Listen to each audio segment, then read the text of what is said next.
Sud Radio, les clés d'une vie, Jacques Pessis. Les clés d'une vie, celle de mon invité. Vous avez commencé à exercer votre métier de comédienne dans vos très jeunes années. Votre réussite professionnelle ne vous a pas empêché de conserver votre âme d'enfant, présente dans un spectacle au dessin animé de bonnes intentions.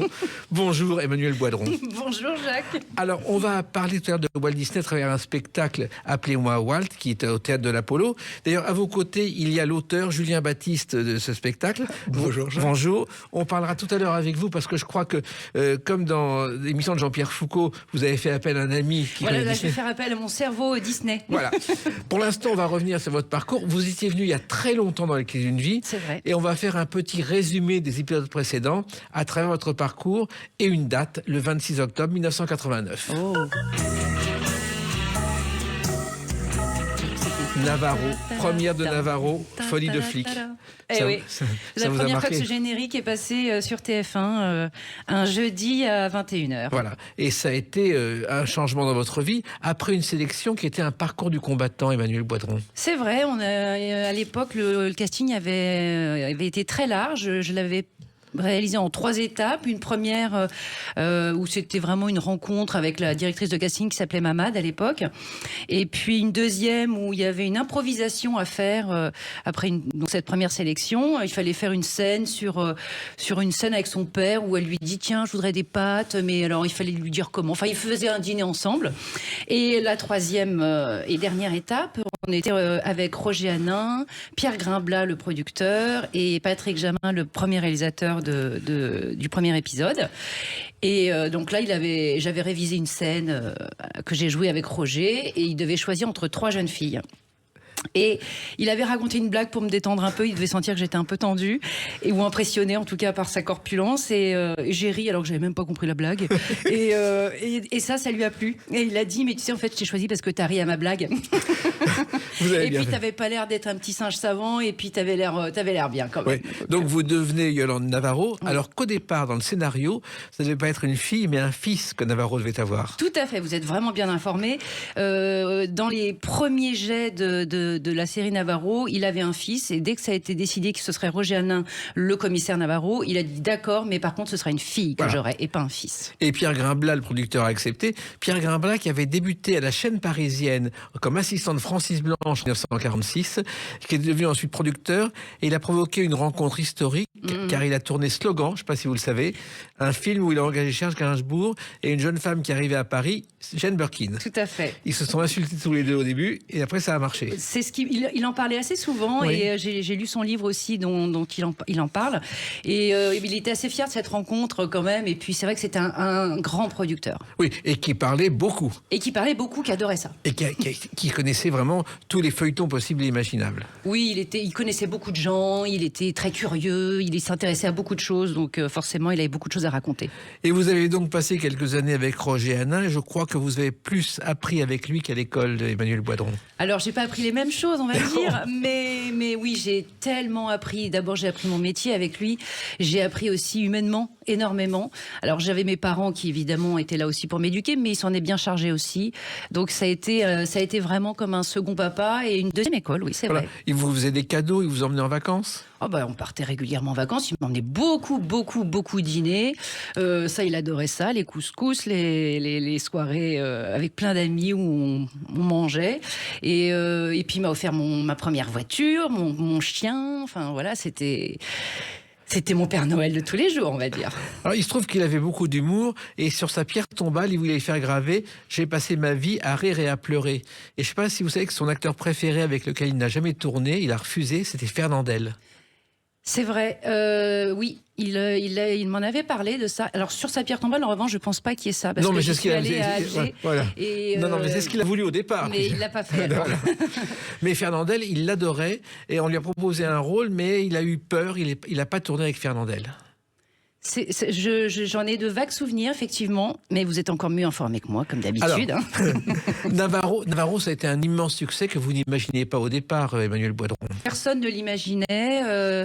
On avait commencé par en tourner 3 ou 4, je crois. Et puis, très vite, la première diffusion, ça a bien fonctionné. Roger était très heureux dans ce rôle. L'équipe fonctionnait bien. Donc, on s'est dit qu'on allait continuer. Et en fait, chaque année, on renouvelait le contrat, mais ça a duré 20 ans. Voilà, avec des séries vendues dans le monde entier, ce que vous n'imaginiez pas non plus. Ah, pas du tout. On a été vendus dans 80 pays, je crois. Et il y avait même eu un pot de fin de tournage où ils nous avaient diffusé toutes les images de nos scènes doublées en japonais, en dialecte africain, en espagnol, en allemand. Enfin voilà, c'était très chouette. Alors il se trouve que le rôle de comédienne, c'est depuis vos très jeunes années que vous y pensez. Alors pas tant que ça, parce qu'en fait, avant de mettre un pied sur un plateau de tournage, j'y pensais même pas. Je savais pas trop ce que c'était que passer un casting. Je savais rien de tout ça. Mais en arrivant le premier jour sur le tournage, je me suis dit, ça a l'air sympa comme truc. Et puis après, c'est mes premiers pas sur scène, quand j'avais 12 ans, sur une pièce avec Roger qui s'appelait La leçon d'Ionesco, où là, je me suis dit, là, c'est sûr, j'en ferai mon métier. Voilà. Et il y a eu différentes séries. Il y a eu notamment La Babysitter, qui est un des premiers sitcoms de l'histoire. C'est vrai, sur Antenne 2 à l'époque. Oui. C'est pas tout jeune. J'ai fêté mes 10 ans sur cette série. Et alors, c'était génial, parce qu'on était montés 2 mois à Paris pendant les vacances scolaires avec ma maman. On logeait à l'hôtel. Et puis, on était 2 enfants, donc on est devenus très copains et on faisait que des bêtises toute la journée. On avait quand même pas mal de textes à apprendre, mais on en garde tous les deux, je pense, un très très bon souvenir. Mais vous étiez doué, parce qu'être engagé sur des castings au départ, c'est pas évident quand on a 10 ou 12 ans. Non, alors il faut toujours une part de chance, je pense. Et puis j'étais plutôt naturelle, ça a dû me servir. Mais en fait, les sitcoms sont nés en France avec Odette Laure. Je ne sais pas si vous vous souvenez d'Odette Laure, qui était une comédienne. De nom. Voilà, qui a beaucoup joué, beaucoup chanté. Elle va un jour aux États-Unis et elle voit Lucille Ball, qui était la reine des sitcoms. Et elle a créé en 62 Quand on est deux avec Pierre-Louis, qui a été le premier sitcom de l'histoire de la télévision, bien avant Les Musclés et autre chose de ce genre. Waouh. Bon, ça vient toujours des États-Unis. Voilà. Et le cinéma aussi, ça a continué avec Diane Curis, qui vous a repéré aussi, Emmanuel Boidron. Tout à fait. Un jour, Roger entend parler qu'il y a un casting qui se passe parce que Diane Curis cherche beaucoup d'enfants pour son prochain film qui s'appellera La Baule les Pins. Et donc, je me présente au casting et je rencontre Diane qui était présente. Et coup de foudre, ça a matché tout de suite. Et elle a même pris mon frère qui était venu aussi, parce que comme mon frère était souvent avec moi, il avait passé le casting aussi et on a été pris tous les deux. Et ça a été aussi un tournage fabuleux, car vous avez découvert le cinéma. Fabuleux. J'en garde mais vraiment que d'énormes souvenirs, parce que d'abord on avait une distribution de les grands, c'était quand même Richard Berry, Jean-Pierre Bacri, Nathalie Baye, Zabou et Valéria Bruni-Tedeschi. Donc c'était quand même assez impressionnant. Diane Curis qui chapeautait tout ça, et puis on est parti surtout 2 mois à la Baule. On avait une grande maison avec tous les enfants, avec une cuisinière, quelqu'un qui nous donnait les cours, et puis une nounou. Et puis on devait juste apprendre nos textes, et sinon les cours, ça se passait souvent à la plage.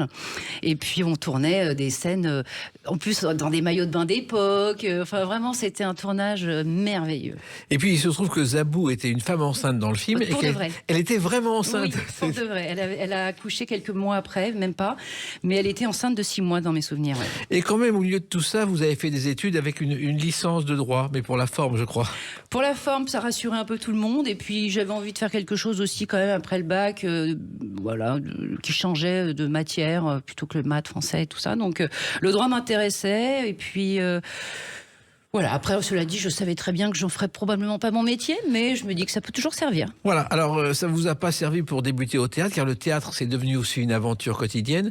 Il y a eu les monologues du vagin d'abord, ça a été un grand moment pour vous, Emmanuel. C'est vrai, ça a été un grand moment, parce que comme dans beaucoup de projets, j'aime beaucoup m'investir sur le long terme. C'est peut-être mon côté série où j'aime bien grandir avec un personnage. Sur les monologues du vagin, j'ai eu la chance de pouvoir faire évoluer la lectrice que j'étais, parce que ce sont des lectures, en fait, même si on connaît le texte par cœur, c'est une transmission. On relit des interviews de femmes qui ont été réalisées par Evensler et on les transmet au public. Et donc, pouvoir le faire avec des partenaires différentes, parce qu'on était 3 sur scène, mais j'ai joué avec Micheline Dax, avec Myriam Boyer, avec tellement de comédiennes fabuleuses. Que à chaque fois ça changeait, mon approche du texte, le rendu, et donc j'ai énormément apprécié de faire ça pendant 5 ans, aussi bien à Paris qu'en tournée. C'est rarissime. En plus, vous Ouais. êtes tombé sur ce texte. Personne n'imaginait que ce serait un tel succès. Ah mais alors au tout début, il a été joué par Fanny Contenson Oui. seule, et ensuite est venue la mise en scène à 3 femmes. Et oui, c'est vrai que c'était aussi une surprise, mais en même temps le texte est si fort, il touche tellement, et il est cru sans être jamais vulgaire, il touche beaucoup de monde, et on avait énormément même de couples dans la salle. Il était drôle, il était émouvant, il était dur, il y avait toutes les recettes pour que ça fonctionne en même temps. Et puis ensuite, il y a eu le Théâtre Edgar. Là aussi, vous êtes pensionnaire. D'ailleurs, vous êtes venu dans les clés d'une vie lorsque vous étiez au Théâtre Edgar. Et là aussi, Luc Hamet fait partie de la famille. Ben maintenant, oui, ça y est, je crois qu'on en est à notre 4e pièce ensemble. Donc forcément, c'est devenu un ami. Et puis, on a encore notre joli dernier petit bébé qui s'appelle Le Coucou, qui était une pièce qu'on a beaucoup jouée et au Théâtre Edgar et en tournée, qu'on continue 2 ans encore. en tournée. On a encore quelques dates là qui doivent arriver jusqu'à la fin de l'année. Et comment expliquer justement le succès de cette comédie? Est-ce que le public est en manque de comédie? Alors, le public adore les comédies, ça c'est sûr et certain. Et puis là, il y a une alchimie. C'est aussi une pièce qu'on n'a pas trop vue au théâtre, qui est assez originale, je trouve, avec un petit côté fantastique. Et puis surtout, un trio qui, je pense, fonctionne très très bien. On s'entend à merveille et on s'amuse beaucoup, et le public a été au rendez-vous. Ouais, Et vous aimez passer d'un genre à l'autre? Ça, j'adore. C'est ce qu'on en parlait avec Julien Baptiste tout à l'heure. C'est que de pouvoir passer d'un personnage de comédie à un personnage qui a existé, par exemple comme Liliane Disney dans Appelez-moi Walt, pour moi, c'est la vraie richesse de ce métier. Et Walt Disney était justement quelqu'un de très riche intellectuellement, et on va l'évoquer à travers des dates clés, et puis la présence effectivement de Julien Baptiste avec vous dans quelques instants. Emmanuel Boidron sur Sud Radio. Sud Radio, les clés d'une vie. Jacques Pessis. Sud Radio, les clés d'une vie, mon invité Emmanuel Boidron. On a évoqué votre parcours au début, et puis vous jouez en ce moment Appelez-moi Walt au Théâtre Apollo. Donc je me suis dit, c'est l'occasion d'évoquer le parcours de Walt Disney. Ah bah, quel personnage, ce serait dommage de passer à côté. Ouais. Voilà, vous allez dire la femme de Walt Disney dans ce spectacle, mais on va faire comme Jean-Pierre Foucault dans Qui veut gagner des millions. Je vais faire appel à un ami, c'est oui. ça? Merci beaucoup, Jacques. Julien Baptiste, bonjour. Bonjour. Vous êtes donc l'auteur et le metteur en scène de ce spectacle. Et oui, j'ai cette lourde tâche d'avoir 3 casquettes sur ce spectacle. Parce que vous êtes un fan de Disney? Alors oui, je suis alors fan, j'aime pas trop le terme. Moi, je suis un vrai admirateur dans le sens où j'aime l'homme avec son parcours, mais aussi ses qualités, mais aussi ses failles, ses défauts. Parce que pour moi, je pense qu'on n'admire jamais aussi bien un homme ou une femme que lorsqu'on en connaît toutes les coutures. Et vous avez travaillé à Disneyland pendant des années. Exactement, j'ai commencé à travailler à Disneyland en 2001, donc ça commence à dater. J'ai fait pas mal d'allers-retours, je suis resté des longues périodes, et puis après j'y retournais, puis après je repartais. Et là j'ai quitté cette entreprise il y a 3 ans, et comme quoi on ne quitte jamais complètement le monde de Disney, puisque j'y reviens et je joue même le Walt Disney. Alors Emmanuel Boidron, on va donc évoquer Disney à travers des dates clés, et quand vous avez un problème, vous faites appel à Julien Baptiste. Oh, mais avec grand plaisir, Alors, merci. 15 mai 1928, la sortie de Plain Crazy, qui est un court-métrage dans une petite salle d'Hollywood avec un mini-orchestre. Oui, on en parle d'ailleurs un peu de Plain Crazy, non? Oui, on en parle. Oui, ça fait partie des 3 premiers courts-métrages dédiés à Mickey. Voilà. Et, personne ne croyait en ce projet au départ. Je crois que Disney, on s'en fichait au départ. Mais j'ai l'impression que Disney, à chaque fois qu'il a monté quelque chose, personne n'y croyait vraiment. Pareil pour Blanche-Neige. Tout le monde disait, mais attends, 1 heure de dessin animé, ça ne marchera jamais. Un personnage qui parle en animé, ça n'existe pas. Donc à chaque fois qu'il construisait quelque chose, j'ai l'impression que c'était toujours un peu... on n'y croyait pas. Voilà. Et ce premier dessin animé, la force de Disney, c'est qu'il a cassé sa tirelire pour ajouter une bande sonore avec de Steamboat Willie.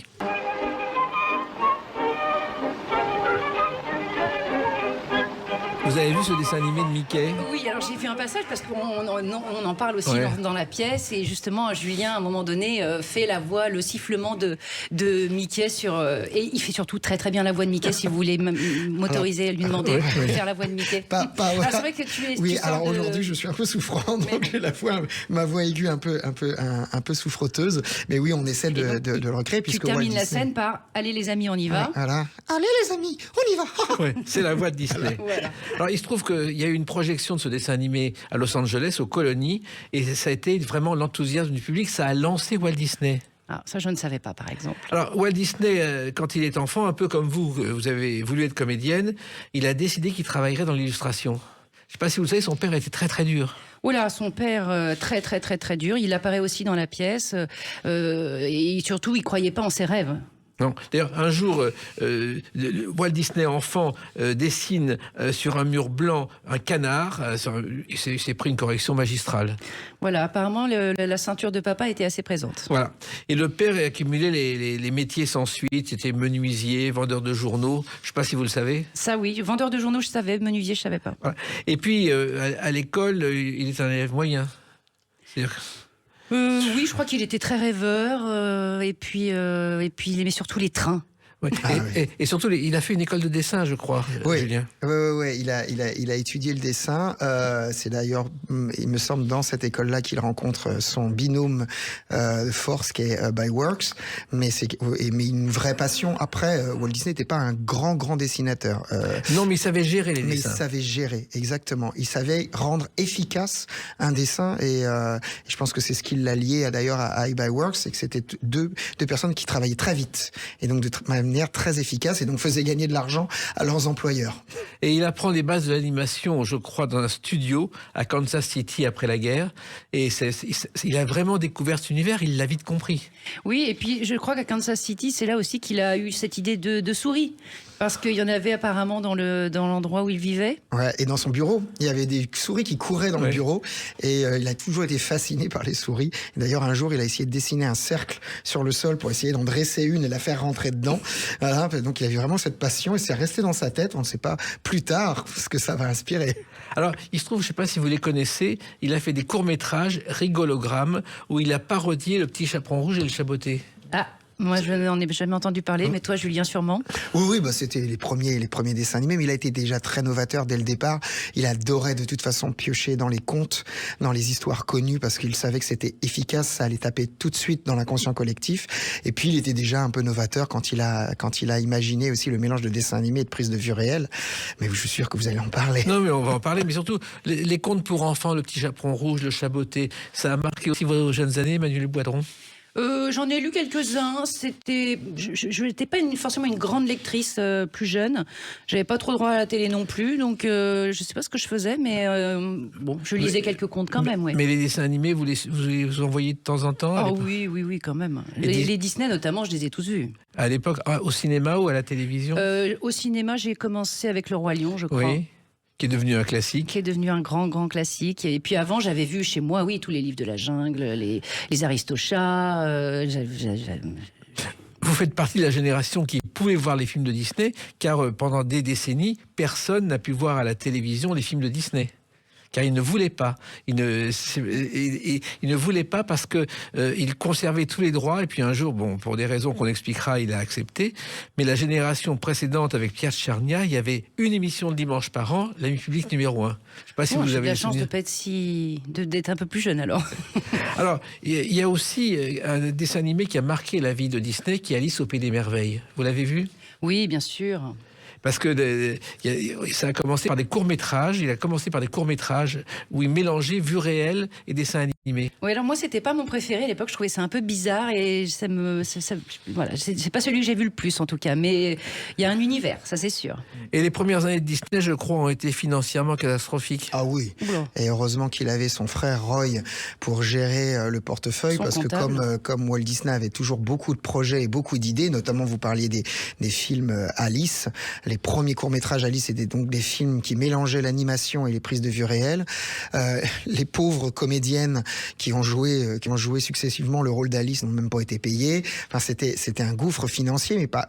Il avait des très grandes idées, mais il savait pas vraiment bien gérer. Heureusement qu'il avait le frangin.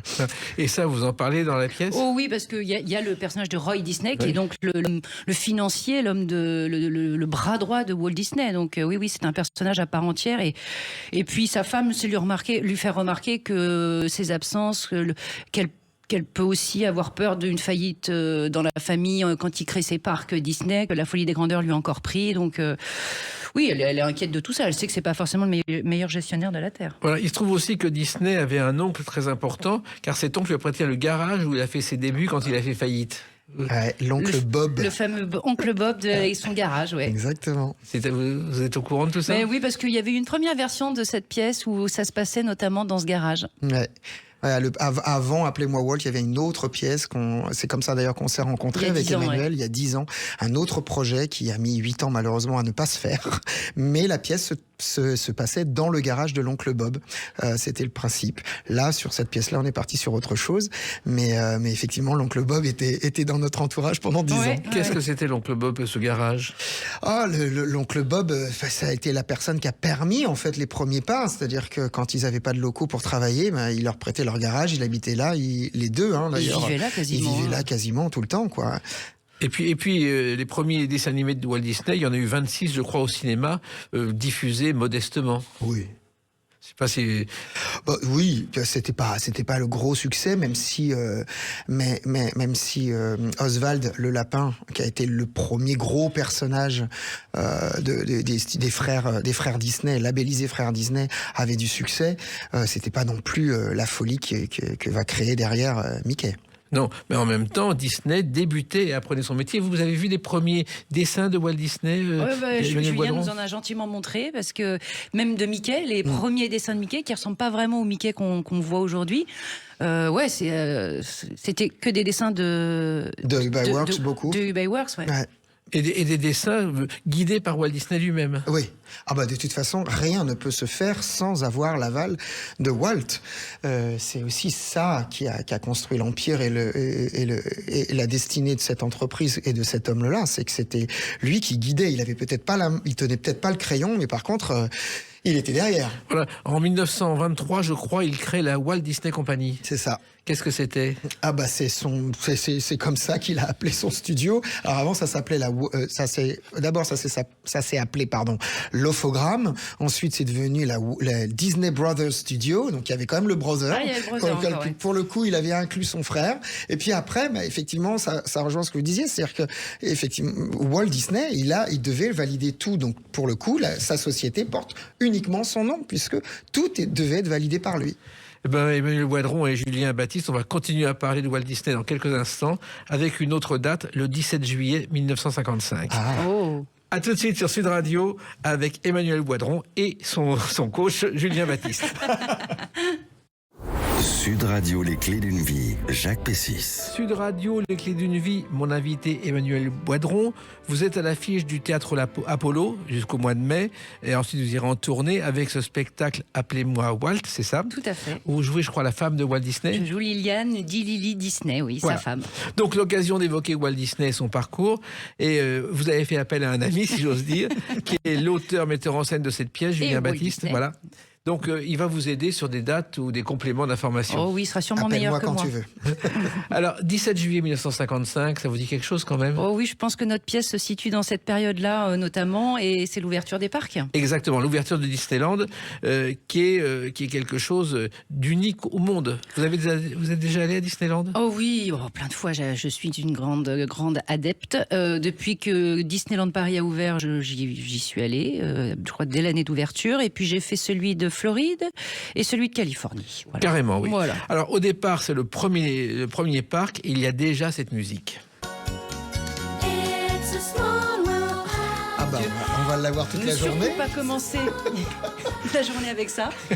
C'est terrible. Hein. C'est terrible parce on m'a toujours dit ne fais pas la maison des poupées en premier parce que sinon tu chantes toute la journée. It's a small world. Non, je la garde pour la fin maintenant, la maison des poupées. Vous l'avez vu 1000 fois aussi, ça? Ah bah oui, forcément, mais c'est magique. On a tous envie d'y passer de toute façon. Et Danny Moon a fait un spectacle à l'Olympia où il reprenait en boucle cette mélodie et on devenait fou à la fin. Ah bah on devient fou. Hein. Alors, ce qu'on ne sait pas, c'est que cette mélodie est arrivée 1 an après l'ouverture du parc. Je ne sais pas si vous le savez, Julien. Alors là, vous me l'apprenez. Voilà. En fait, elle est née pour le pavillon de l'UNICEF à la demande de Pepsi Cola et d'une certaine Joan Crawford. Il y avait un thème, la paix au travers de la compréhension, et on a réalisé cette attraction au départ comme un symbole de paix. Et c'est ensuite que Disney l'a placée dans son parc. Oh, waouh, bravo. Alors, l'inauguration de Disneyland, ça a été un événement, je crois qu'il y a eu 10 000 invités prestigieux. Oui, c'était l'événement de l'année quand même. Ah, c'était intense, d'autant que le parc n'était pas tout à fait au point. Ni fini complètement. Voilà, n'était pas tout à fait fini. On raconte même que les talons des dames s'enfonçaient dans l'asphalte parce qu'il n'était pas sec. Mais enfin, on dit quand même dans la pièce que c'était un terrain vague avec des moustiques énormes. Il avait choisi un terrain pas très propice. Voilà, c'était quand même parti de très très loin. Ouais. C'est-à-dire qu'en fait, il avait acheté un terrain dans le plus grand secret et il avait construit son parc là-dessus, mais personne au départ ne savait qu'il allait faire ça. Et là encore, personne n'y croyait. Hein. Exactement. À part lui. Remarquez, quand Disneyland à Paris a ouvert, il y avait aussi beaucoup personne n'y croyait. Personne n'y croyait et surtout, il y avait aussi de la boue partout, on marchait. C'était assez épouvantable. Ça s'est arrangé depuis. Alors, il y a déjà dans Disneyland tout ce qu'on trouve aujourd'hui. Vous connaissez par cœur les attractions. Oui, quand même. Alors, quiz. On a en plus la chance d'aller bientôt faire l'ouverture de Frozen, la nouvelle partie du parc qui va s'ouvrir pour la Reine des Neiges. Donc, il y a la maison hantée que vous avez... Oh, bah évidemment, le train de la mine. Le train de la mine, tout ça existait. La promenade en barque au milieu des pirates. Ah oui, les pirates, forcément. Et les hôtels qui ont affiché immédiatement complet. C'est vrai que l'hôtel aux abords de Disney, c'est quand même... on est dans le château, quoi. Et d'ailleurs, je crois que en 59, il reçoit quand même, c'est le premier souverain qui est allé à Disneyland, c'était le roi Baudouin et sa femme. Ils sont venus parce qu'ils avaient rencontré Disney, ils adoraient, et ils ont passé 3 jours à Disneyland. Quelle chance. Alors, je crois que Disneyland est né, je ne sais pas si vous le savez, Emmanuel Boidron, de la passion de Walt Disney pour les trains. Mais oui, ça, je savais même qu'il en avait un dans son jardin. On en parle beaucoup d'ailleurs aussi. Mais dès enfant, il a eu cette passion des trains. Et ça l'a tenu toute sa vie. Hein. Oui, je crois que dans sa propriété, dans le parc, il avait fait construire presque un train qu'il conduisait lui-même. Oui, il paraît qu'il montait dessus et que les gens le prenaient à moitié pour un fou, ou très puéril en tout cas. Mais il avait une petite voie ferrée avec son train miniature où il montait dessus. Fait. Voilà. Et même les invités prestigieux étaient invités à justement... À faire un tour de train. À faire un tour, c'était obligatoire. et il a acheté des wagons à des collectionneurs et il a lui-même confectionné certains wagons dans les moindres détails. Oui. C'était une vraie passion, le train, mais parce que je pense, on en a parlé tout à l'heure, mais comme il a eu une enfance un peu compliquée, avec un rapport avec son père qui était compliqué, le train évoquait pour lui une forme d'évasion, de voyage, de partir loin des difficultés. Il avait l'impression que c'était ce qui allait lui permettre de s'évader dans tous les sens du terme, et c'est quelque chose qu'il a gardé jusqu'au bout de sa vie. Et d'ailleurs, le train est présent, vous l'avez dit, dans le parc, et le train a un nom très particulier à Disneyland, puisqu'il porte le nom de sa femme, il s'appelle Lily-Belle. Lily-Belle. Exactement. En hommage à Lily. Et je crois qu'il a construit lui-même de ses mains une locomotive à vapeur du 19e siècle qui pouvait rouler à 10 km/h. C'est ça. Ah oui, mais il voulait. C'était aussi un ingénieur, et d'ailleurs c'est pour ça que le statut d'ingénieur dans l'entreprise Disney est assez particulier. C'est l'ingénieur qui imagine, Imagineers, c'est la contraction des deux mots. C'est qu'il avait cette passion pour l'ingénierie et il était lui-même capable de fabriquer une locomotive tout seul. Et je crois, Emmanuel Boidron, que l'idée de Disneyland est née justement de cette passion des trains. L'idée de Disneyland. Sûrement, si tout est parti de là, non Oui, c'était la contraction de deux passions. D'abord la passion pour le train, pour la mécanique, pour l'ingénierie, pour l'automobile, etc. Il y a ce train qui fait tout le tour du parc. C'est ça. Et puis aussi une passion, le besoin d'avoir un endroit où les familles se retrouvent. Il ne supportait pas les squares et les parcs publics dans lesquels on emmène les enfants. Il trouvait ça un peu piteux, il trouvait que les balançoires étaient jamais bien, les jeux étaient pas chouettes.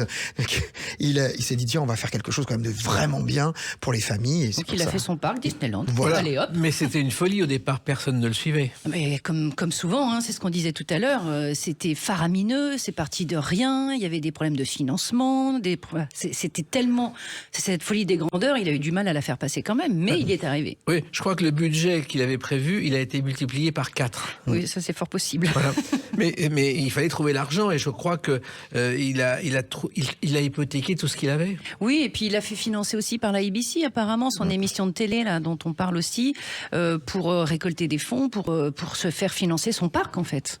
Oui, il était tellement ambitieux sur ce projet qu'en fait il a hypothéqué, comme vous l'avez dit, beaucoup de ses biens, et il a construit une autre société à côté qui s'appelait WED que lui gérait tout seul pour pouvoir commencer à faire les dessins et tout en parallèle à Walt Disney Company.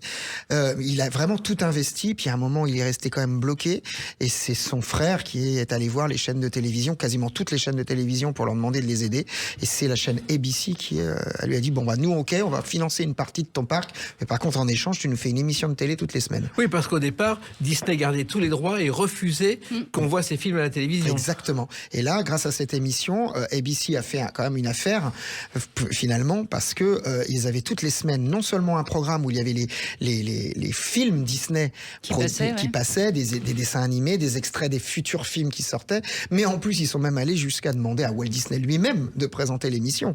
C'est-à-dire que toutes les semaines on avait l'oncle Walt à la télé. Et je sais pas si vous l'avez vu, mais dans les années 60-70, l'émission Mickey Mouse Club est passée le jeudi, jour de congé des enfants, à la télévision. Ah oui, bah, c'était encore le jour de jeudi, quoi. Voilà. C'est passé au mercredi, mais oui. Et là, il y avait Jiminy Cricket, il y avait Mickey, et c'était un événement parce que justement, personne n'avait jamais vu du Disney à la télévision. Non. Il se trouve qu'il y a une séquence dans cette émission qui a marqué une génération, et une chanson l'évoque. Avait un homme qui s'appelait Davy. Il était né dans le Tennessee, si courageux que quand il était petit, il tua un ours du premier coup de Davy fusil. Crockett, ça vous dit quelque chose? Davy Crockett avec son bonnet de raton laveur. Voilà. Oui, d'ailleurs, qui a été le premier produit commercialisé ensuite en marketing. Exactement, et c'est ce qu'il a fait juste après les parcs. Voilà. Et c'est vrai que vous avez vu des épisodes de Davy Crockett ou non? Alors, je crois pas, non. Non, vous savez que c'était... Je vois une ou deux images, mais je pense pas avoir vu un épisode entier. En fait, il a fait le feuilleton à partir d'une erreur historique, car Davy Crockett est mort dans Fort Alamo, et il l'a fait ressusciter pour faire la série. Je crois que c'est ça. Ouais, c'est à peu près ça. Et parce que Walt avait un rapport avec le drame et les tragédies qui étaient un peu compliquées, avec le deuil qui était un peu compliqué. Il s'est dit, bon, voilà, on a un héros national, pourquoi le faire mourir? Non, on va le ressusciter, puis on va faire une série. Et il aimait beaucoup ce feuilleton, il croyait beaucoup. D'ailleurs, c'est le feuilleton qui a été lancé quasiment en même temps que son émission ABC, conjointement. Et il y croyait beaucoup. Et puis après, ça a donné lieu à d'autres séries en live action, comme on dit aujourd'hui, notamment celle qui a été le plus de succès en France, c'est Zorro. Bien sûr. Un cavalier qui surgit hors de la nuit, court vers l'aventure au galop. Ça, Zorro, vous connaissez, Marie Wadron? Alors Zorro, je connais, je crois que j'en regardais chez ma grand-mère. Mon père aimait beaucoup, et puis c'était souvent le dimanche, non? C'était le samedi soir. Samedi soir, hein, c'est ça, ouais. En fait, ça a commencé en 65 avec Pierre Tchernia qui présentait les jeudis après-midi, et personne n'imaginait qu'aujourd'hui encore on diffuserait ces épisodes. Incroyable. Et pour une fille, c'était bien Zorro, parce qu'en général c'est un truc de garçon. J'étais pas une grande fan, mais je trouvais le personnage quand même assez fascinant, et puis donc j'en ai regardé quelques-uns. Après, oui, c'était pas mon héros favori, on va dire. Et Julien Baptiste, je crois que Zorro a marqué l'histoire de Disney. Oui, enfin, c'est un héros qui a fait le tour du monde. On parlait de Davy Crockett. Je pense que Davy Crockett a pas eu autant de succès, notamment en France, peut-être pour le Zorro, côté ouais. très américain. Et puis bon, faut quand même, enfin, ça parlait des Indiens. Enfin, il y a eu un truc un peu bizarre sur cette thématique-là. Zorro, quant à lui, c'était vraiment l'expression de la Universel. liberté, de libérer les gens. Enfin, il y a un truc qui parlait vraiment au public. Et Guy Williams a eu le rôle, a décroché le rôle, et il jouait vraiment son rôle, puisqu'il s'est blessé plusieurs fois à l'épée, dans les cascades. C'était vraiment un comédien qui n'a fait que ça dans sa vie. Je ne sais pas si vous voyez la tête de Guy Williams. Je vois c'est celui qui jouait Zorro. Oui. Je vois sa tête masquée surtout, Oui. avec sa moustache. Ah bah, je pense qu'on a si vous dites Guy Williams, vous pensez automatiquement à Zorro et à rien d'autre. Malheureusement pour lui, parce que ça se trouve, il a joué dans plein d'autres choses, et j'espère pour lui, mais pour le coup, on se souviendra de Guy Williams pour Zorro. Et Zorro est resté une icône en France et à l'étranger. En France, on a même eu Alain Delon qui a joué Zorro. Et récemment Jean Dujardin. Et mais- récemment, Jean Dujardin, Ouais. exactement. Il dans aurait peut-être mieux fait de jouer autre chose, parce qu'il y a un autre débat. En revanche, on a oublié le nom de Johnson McCulley, qui est le créateur de Zorro. Ouais. car je ne sais pas si vous le savez, c'est lui au départ qui a écrit les romans dans les années 20. Et d'ailleurs, je crois que Zorro s'est arrêté à la télévision parce que les héritiers ont demandé des sommes colossales. C'est souvent ça, malheureusement. Souvent, on il y a une arrête affaire de gros sous, les ouais, choses, c'est comme- toujours une histoire de sous.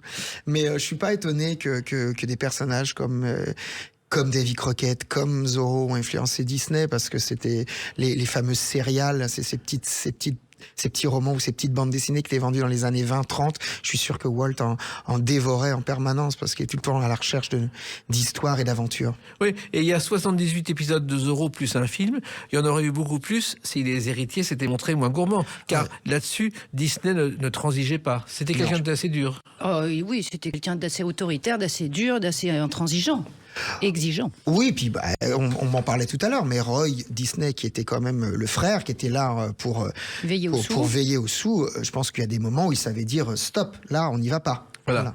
Mais Walt Disney aussi, je ne sais pas si dans le spectacle, la femme de Disney, de Walt Disney s'interroge, c'est quand même quelqu'un de très dur à vivre, non? Oui, apparemment, ça n'a pas l'air si simple de vivre avec un homme comme Walt Disney, mais bon, c'est comme vivre avec un grand homme qui fait de grandes choses, ça ne doit pas être simple non plus. Il est absent, il est un peu délirant parfois parce que il a des idées de fou, mais en même temps, c'est attachant et c'est fascinant. Alors, ce qui est fascinant aussi, c'est ce spectacle qu'on va évoquer à travers la date du 14 octobre 2025. À tout de suite sur Sud Radio avec Emmanuel Boidron et son joker, Julien Baptiste.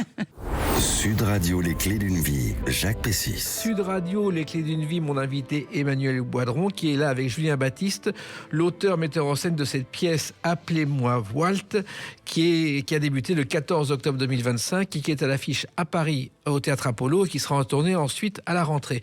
Comment vous êtes arrivé dans cette aventure ?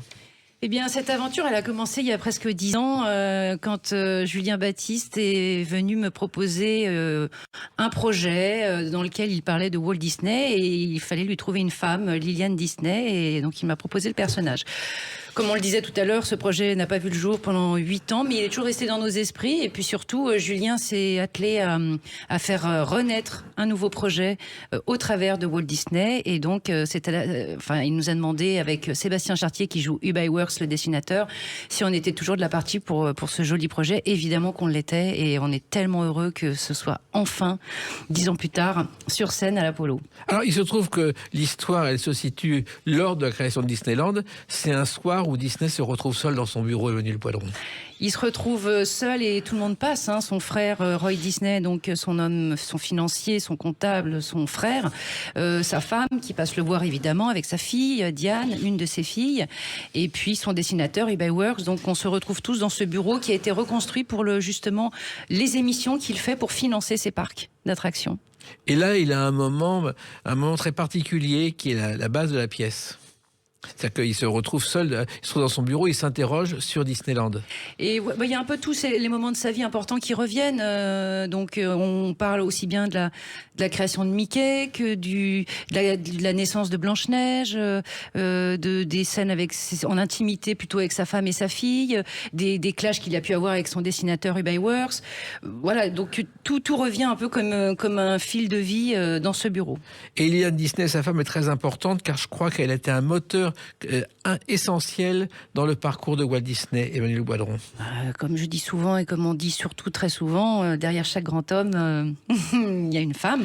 Et c'est vrai qu'elle a été présente, d'abord très présente, très aimante et puis très tolérante, parce que c'est pas forcément facile de vivre avec un homme qui crée des empires pareils, mais elle l'a soutenue. Et oui, je pense que c'est ça le plus important.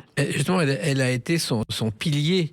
Et je crois que Mickey, et la naissance de Mickey doit beaucoup à Liliane. Mais oui, parce qu'en fait, il devait s'appeler Mortimer. C'était l'idée de Walt Disney. Et puis, Liliane Disney n'aimait pas du tout ce prénom, qu'elle trouvait trop vieux jeu. Et est arrivé le nom de Mickey, donc qu'elle trouvait beaucoup plus mignon. Je crois que le personnage est né dans un train entre New York et la Californie. C'est ça. Il venait de perdre Oswald le lapin et il s'est mis à dessiner tout de suite. Walt rebondit évidemment, comme toujours, et il dessine une souris. Et là, il en parle à Hugh Iwerks, son dessinateur, et ensemble, ils construisent le nouveau Mickey. Oui, je crois qu'il avait perdu Oswald le lapin qui marchait très bien, oui, parce que le producteur l'a escroqué. C'était un peu ça, c'était un contrat mal signé, je crois. Julien, tu en sais mieux que moi là-dessus. Mais... Oui, enfin, c'était une erreur de débutant, comme on dit. Hein. Ils ont signé un contrat avec Charles Mintz et sa femme, j'ai oublié Margaret Winkler, et dans lequel ils cédaient les droits. Ils s'étaient pas rendu compte qu'ils leur cédaient les droits quoi qu'il arrive. Et le jour où Margaret et Charles ont décidé de se barrer avec tout, ils sont barrés avec le personnage et que Walt pouvait rien faire. Sauf que comme dit Emmanuel, c'est que c'est quelqu'un qui rebondissait. Donc la première chose qu'il a fait dans le train en revenant en Californie, c'est d'imaginer un autre personnage. Alors, ce qui pouvait désarçonner forcément ses collaborateurs, parce que eux, ils ont l'impression d'avoir tout perdu, qu'on repart à zéro. Mais pour Walt Disney, il fait non, on repart pas à zéro. Hop, on va rebondir, on va recréer quelque chose. Et d'ailleurs, elle s'appelait Winkler, donc Winkler en français. Et Paul Winkler est le monsieur qui a créé le journal de Mickey en 1934. Un jour, il va à Londres, il propose à Walt Disney de faire un journal. Disney n'y croit absolument pas. Et il a signé son accord sur une carte de visite. Ah ouais, et c'est comme ça que le journal de Mickey est né et existe encore aujourd'hui. Heureusement, c'est trop bien le journal de Mickey. Moi, ah ouais, moi aussi. Alors, il se trouve que Disney travaillait jour et nuit. Et l'un des premiers projets chers à son cœur, c'est celui-ci. Un jour, mon prince viendra. Un jour, La fameuse Lucie Dolène, la femme de Jean Constantin, qui est la voix du dessin animé. Et c'est Blanche-Neige, vous l'avez vu, bien sûr, enfant. Oh, évidemment, plusieurs fois. C'est les Disney, on les voit, on les revoit, on les re-revoit et on les voit une dizaine de fois. Au départ, c'est un conte de Grimm, je ne sais pas si vous le savez, qu'il avait lu adolescent. Oui. Et après, il a travaillé, mais vraiment comme un fou, pour faire le dessin animé. Là aussi, personne n'y croyait. Mais oui, parce qu'en fait, il a quand même il s'est pas basé sur le conte. C'est lui qui l'a créé quand même. Non, il a totalement transformé le conte. Voilà, il a transformé toute l'histoire et ça, c'est Walt Disney. Ouais, c'est sa vraie première création et surtout sur un long métrage de 1 heure, c'est ça ? Plus d'1 heure, 1h20, je crois, si je me souviens bien. C'était un sacré pari. C'est clairement, de toute façon, c'est quelqu'un qui a toujours été très inspiré par la littérature, notamment européenne, les contes européens, donc Grimm, Andersen. Enfin, voilà, c'est quelqu'un qui était extrêmement cultivé. Et il avait envie de ramener ça. Certains diront qu'il a américanisé ses contes. Disneyifié. Ou disneyifié, comme tu le dis dans la pièce. Oui, effectivement. Mais pour le coup, il a fait connaître ses œuvres intemporelles au public américain et même au monde entier par le biais de ses films. Et d'ailleurs, dans Blanche-Neige et les 7 nains, il y a 7 nains. Mais dans le conte de Grimm, on ne savait pas combien de nains il y avait. Ah oui ? Oui. Et il y a toujours un jeu. Quand on cite les nains de Disney... Il paraît qu'il en manque toujours. Toujours un. Alors, nous, on fait les devinettes un peu sur la pièce. Il y a celui qui a toujours la morvonnée. Il y a celui c'est très amusant parce qu'on ne les cite pas, parce que ce sont des noms qui sont déposés, qui sont protégés par la Walt Disney Company. Donc, pour le coup, on est très précautionneux de ça sur la pièce. Mais c'est très amusant parce qu'à chaque fois que Walt, dans la pièce, imagine les nains, on entend le public qui souffle les noms. Voilà, ça c'est chou, ça c'est prof, ça c'est simplet. C'est très très drôle. Alors, ce travail est tellement important qu'il va pratiquement passer 3 ans dans son bureau, loin de sa femme, je crois. Loin de sa femme, de ses filles, de sa famille, oui. Forcément. Et ça lui reproche un petit peu, évidemment. Et je crois qu'il abuse des cacahuètes et du whisky et du tabac. Alors, surtout le tabac, je crois, ouais. Et puis, je crois que son plat préféré, c'était le chili, tu m'avais dit. Le chili, ouais. Bon, ça, il n'a pas dû bouffer beaucoup de chili. Mais par contre, les cigarettes, il en abusait. D'ailleurs, il en est mort. Donc. Voilà, 4 paquets par jour pour tenir le choc. Ouais. Mais c'était beaucoup trop. Voilà. Donc le problème, c'est que Blanche-Neige, je ne sais pas si vous le savez, elle a failli ne pas se terminer, car au bout de quelques mois, il n'y avait plus un sou dans la caisse. Ah oui. Oui. Et puis heureusement qu'il y avait Roy Disney pour aller chercher des sous. Mais il y a un moment, même Roy, je pense qu'il a dû lui dire ça suffit là, on court à la catastrophe. Et pour autant, Walt y a cru jusqu'au bout et il a bien fait parce que dès la première semaine d'exploitation, ils avaient remboursé tout l'investissement. C'était fou. En fait, il est allé voir plusieurs banquiers et il y a un banquier à qui il a montré quelques images qui a dit ça j'y crois, un seul. Voilà. Et ça a marché puisque la première a été un triomphe et je crois que Blanche-Neige a attiré 20 millions de spectateurs. C'est énorme. À l'époque, c'est phénoménal. Pour l'époque, surtout remettre les choses en perspective. On est en 1934, je crois, et c'est énorme. Vous évoquez l'Oscar qu'il a reçu pour Blanche-Neige dans le spectacle, Emmanuel Boidron? Je ne crois pas. Non, nous l'évoquons pas. Pour le coup, ça a été, j'aurais pu, parce que ça a été une vraie frustration, cet Oscar. Parce que Walt voulait être reconnu, et reconnu par ses pairs, reconnu par les gens du cinéma. Il a toujours voulu faire en sorte que l'animation soit un vrai genre cinématographique reconnu. Et cette année-là, il a reçu un grand Oscar et 7 petits. Oh, Voilà. oui, Donc, c'est vrai. remis par Shirley Temple. Ouais. Donc c'est très mignon. Mais pour le coup, il a joué le jeu. Là, pour le coup, il a fait vraiment oncle Walt. Il a dit merci, c'est très gentil. Mais au fond de lui, il y avait une vraie frustration parce que c'est un Oscar spécial qui a été créé et que c'était pas un vrai Oscar. Il faudra qu'il attende quelques années avant d'avoir le vrai premier Oscar. Alors, il y a aussi Diane, sa fille, qui est présente dans le spectacle, Emmanuel Boidron. Tout à fait. Personnage clé aussi de l'histoire. Mais oui, parce que c'est leur aîné. Leur deuxième a été adopté parce qu'ils avaient quelques soucis pour avoir leurs enfants. Et oui, elle a un lien particulier avec son père, Diane Disney. Et puis elle a repris après, en plus, la Elle et compagnie. son mari, Ron Miller. Parce que vous dites dans ce spectacle que c'est le miroir de l'innocence perdue. C'est-à-dire que c'est quelqu'un, elle a beaucoup souffert presque avec son père. Elle a souffert de son absence, beaucoup surtout.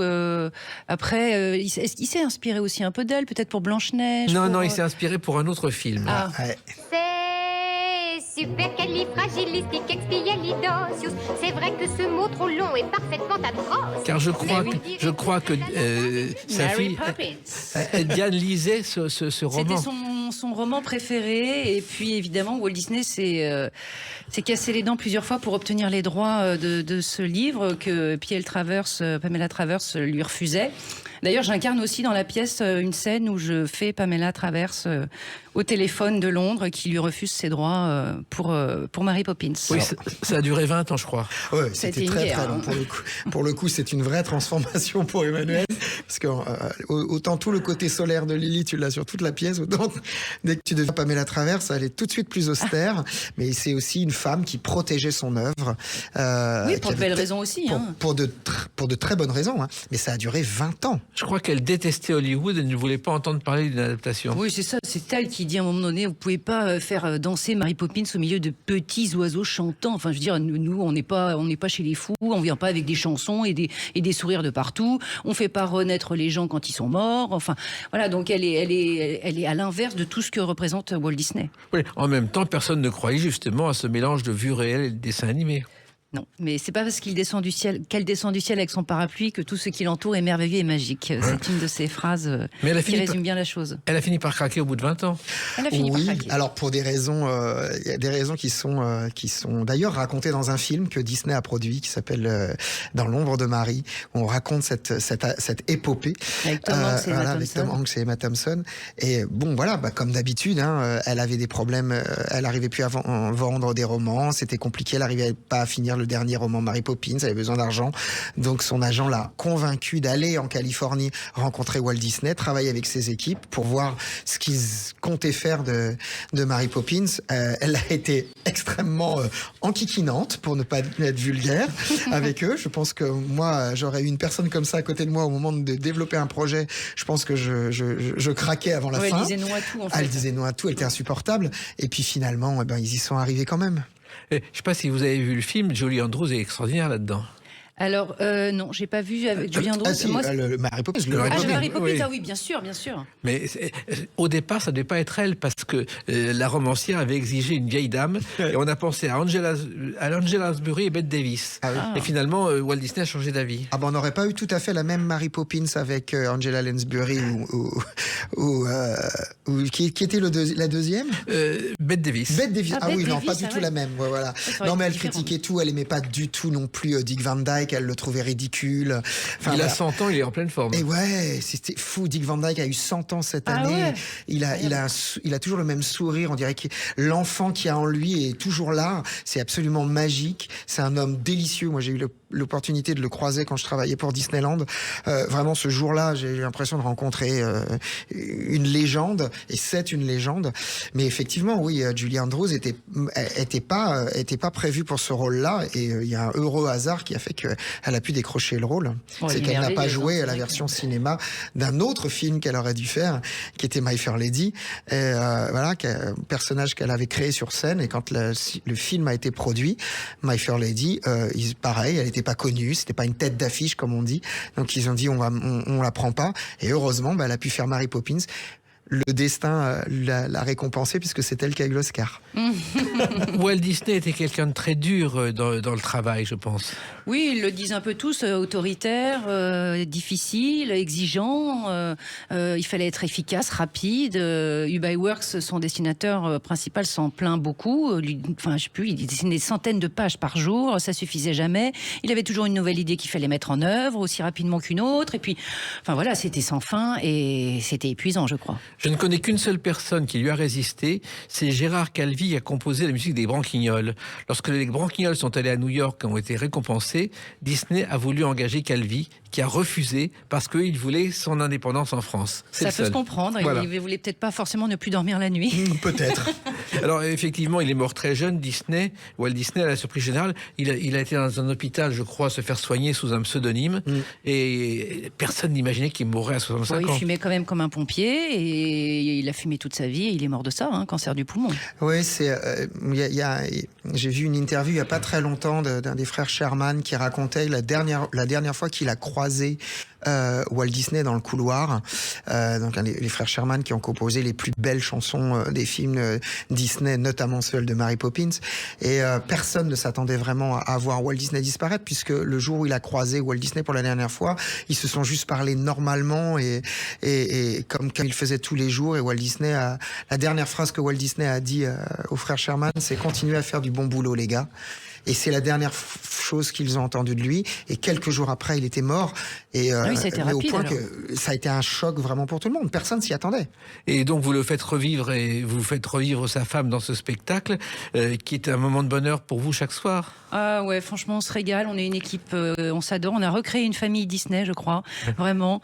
Et puis le public est au rendez-vous, donc ça nous ravit. Et encore merci à Julien d'avoir écrit vraiment une si belle pièce parce que c'est aussi intime que intéressant et drôle et émouvant. Donc, Et comme d'habitude, ça va durer longtemps avec vous. j'espère. J'aime bien les grandes histoires et les longues histoires. Surtout. Vous êtes à l'Apollo Théâtre à Paris jusqu'au 26 mai et en tournée l'année prochaine. Exactement, c'est ce qu'on nous souhaite de mieux. Exactement. Et vous suivrez Julien Baptiste. Oui, alors j'espère bien le suivre le plus longtemps possible. Surtout c'est Walt. Donc, Emmanuel me dit toujours, je ne sais pas qui pourrait être remplacé sur ce rôle, donc c'est très flatteur et très agréable à entendre. Voilà, moi si je peux jouer ce personnage autant de temps que possible, je serais très heureux parce que je l'aime profondément. Et puis, comme le dit Emmanuel, on a une troupe qui est vraiment une famille. Donc, direction l'Apollo pour retrouver Disney. Merci Emmanuel Boidron, merci Julien beaucoup, Baptiste. Jacques. Merci et à à vous, bientôt Jacques pour Pessis. d'autres aventures. à très vite. Les clés d'une vie, c'est terminé pour aujourd'hui. On se retrouve bientôt. Restez fidèles à l'écoute de Sud Radio.